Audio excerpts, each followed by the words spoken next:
Hey guys, GamerBoy here doing my first review ever, and today we're going to be talking about Gears of War 4. Let me just start by saying that I'm a huge fan of the Gears of War franchise. Like, I bought the early release for this game and finished it in about 3 days. I have no shame when it comes to this game. If you haven't checked it out before, I strongly recommend that you do so as soon as possible. It was one of the best exclusive franchises on the Xbox 360. So, what is Gears of War all about? Well, in a nutshell, the whole series is basically your tale of man versus alien. You're following Marcus Phoenix, who is a soldier in the coalition of organized governments, as he leads a fight against the Locust Horde. Gears of War 2 and 3 continues with him fighting against the Locust and Lambent forces. Now that you know what it's about, let's discuss the fourth installment of this game, which takes place 25 years after the last game, Gears of War 3. The graphics in Gears of War 4 are better than ever. You get that next-gen experience throughout the entire game. And this game runs on the Unreal Engine 4, and you can tell that this is very high-end, and they put a lot of work into this. The controls are the same as before, so there's really no learning curve for me, and that's a plus in my book. And even if you've never played a Gears of War game before, don't worry. The first 10 minutes of the campaign teaches you everything you need to know about the controls. The story is still as gripping and entertaining as before. This time, though, your protagonist is JD, who is the son of Marcus. He is facing a new enemy called the Swarm that's randomly kidnapping humans for some unknown reason. The same humor from before was kept in this one, and just adds to what I feel is the realness of the setting and the characters and the game's development. Guys, you can bring your enemies out of cover with the grab. Guys, do you understand how important this is? Well, probably not, but it's important, okay? Because you know how your enemy will duck behind a boulder or something, and you can't get to them unless you move out of your hiding spot.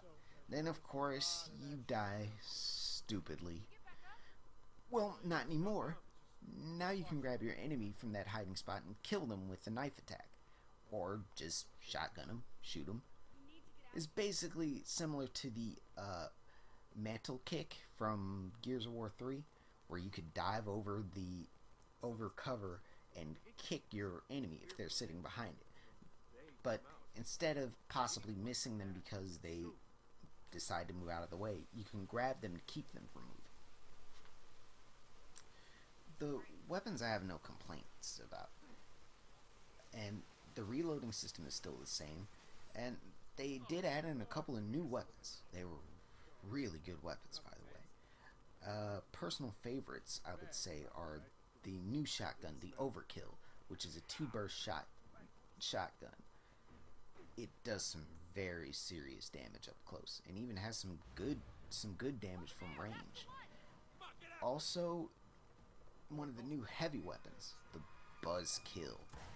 It's this, I'm not sure exactly how to describe it, but it's a weapon that shoots saw blades, and after hitting an enemy successfully, it'll sometimes bounce off of them and could possibly hit other enemies and kill them as well.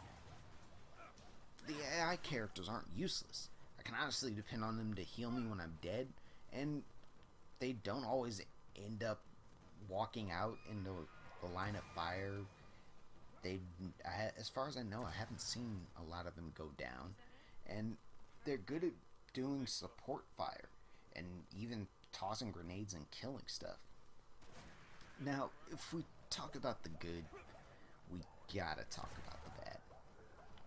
Now, back in Gears of War 3, you were able to unlock characters and weapon skins through leveling up, finishing story mode on different difficulties, and through completing medal challenges. This game changes that to unlocking them through gear packs. You can get gear packs through leveling up, which gives you in-game credits, which you can use to get different level gear packs.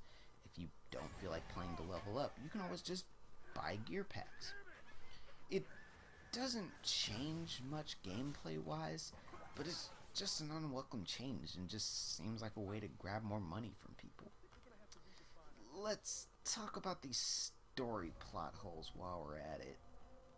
Wait, but GamerBoy, you just said that the story was good. Yeah, it is. Don't get me wrong, the storyline of Gears of War is awesome, and the fourth installment lived up to that expectation. But even good stories can have plot holes.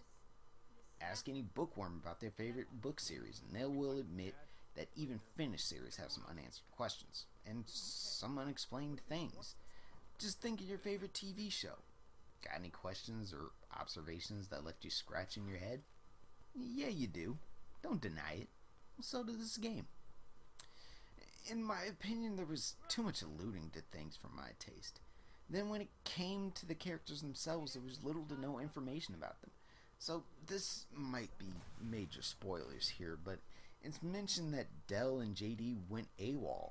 Why? You can't just tell me this and then go on to the next part. JD's mom is dead? How? And why do they tell us about some of the old characters of the other games and what happened to them and where they are and what they're doing, but they don't tell us about all of the characters? Like what happened to Bernie, whatever happened to Clayton Carmine, what happened to Jace, what happened to Dizzy. It feels like they're putting us on the path of a fields trip and then just kind of abandoning us in the middle of nowhere. Like, you can't do that. It's just not okay. And why is Kate's mom so important to the Swarm? This kind of leads to my next point as well. So that last thing about Kate and her mom is just the ultimate cliffhanger. Granted, that keeps me hyped and curious as to if there's going to be another one, which there most likely is, and what they're going to do to, continue from this. I mean, it's a good thing to do, but also kind of bad. I mean, the anticipation is killing me, and I have to wait to find out what's going to happen next. It's like we learned something interesting about the two of them, and that's just it. There's no other explanation to it. So, we should try to end this on a positive note. Now, the servers for the multiplayer are fantastic, and I've had zero connectivity issues. No seriously long waits for loading. It loads up pretty well and relatively quickly. And the weather actually plays an important part in the game. If it's windy out, best believe if you throw a grenade, that bad boy will follow whichever way that wind is blowing. So it could end up flying complete opposite direction where you threw it at your enemy, and sometimes it can even end up back at your feet, killing you instead of the enemy. There's also lightning that touches down, and you'd be an idiot if you decided to run through those. It was a great addition to the game and even changed up some parts of the story gameplay. Horde mode returns with its best installment to date. For those of you that don't know, Horde is a survival-based co-op mode that you and 4 friends can play together. There are 50 waves to complete, and you can play on all difficulty settings with randoms or with your friends in private matches. This installment has some very interesting new features, such as the new class system. The 5 classes, Soldier, Sniper, Engineer, Heavy, and Scout, have special traits like proficiency with different weapons and lower costs to repair and install fortifications. The money to build and buy fortifications is now shared, so it makes it easier to build your base if you're playing with a good team. Also, you now have the ability to move your fortifications around at any time during the match, so you can make moves to fit with your strategy. You also have the ability to repair them at any time, so you don't have to wait until the end of each round.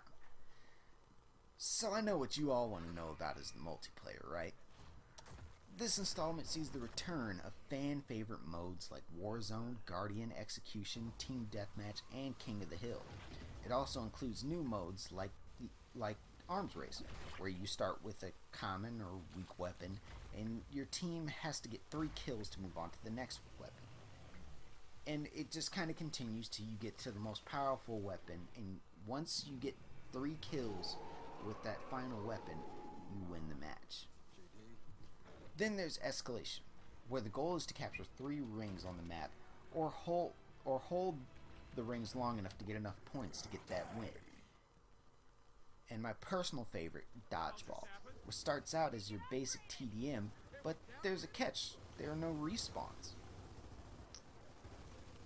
But GamerBoy, how can it be TDM with no respawns? Well, you see, in this mode, if your teammate gets killed, he won't be able to respawn until you kill a member on the opposing team. The same goes for the enemy team as well.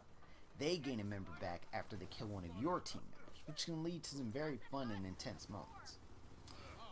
All in all, if I had to rate this game, I would rate this game a 9 out of 10. The lack of information given throughout the story and the plot holes really hold this back for me. Plus, the addition of the microtransactions for the gear packs really bothers me, but overall, I still think this is a solid game and is a must-play for any Xbox One owner. So, this is my thoughts on Gears of War 4. Did you like it? Have any complaints? Have anything you think I missed? Go ahead and say it down in the comment section. I'm going to be posting more reviews hopefully soon. Don't know for sure which one will be next, but I'll let you guys know on my Facebook, which I'll link down in the description down below. So if you like this video, like it, comment, subscribe, share. I'm GamerBoy, and I will see you guys in the next video.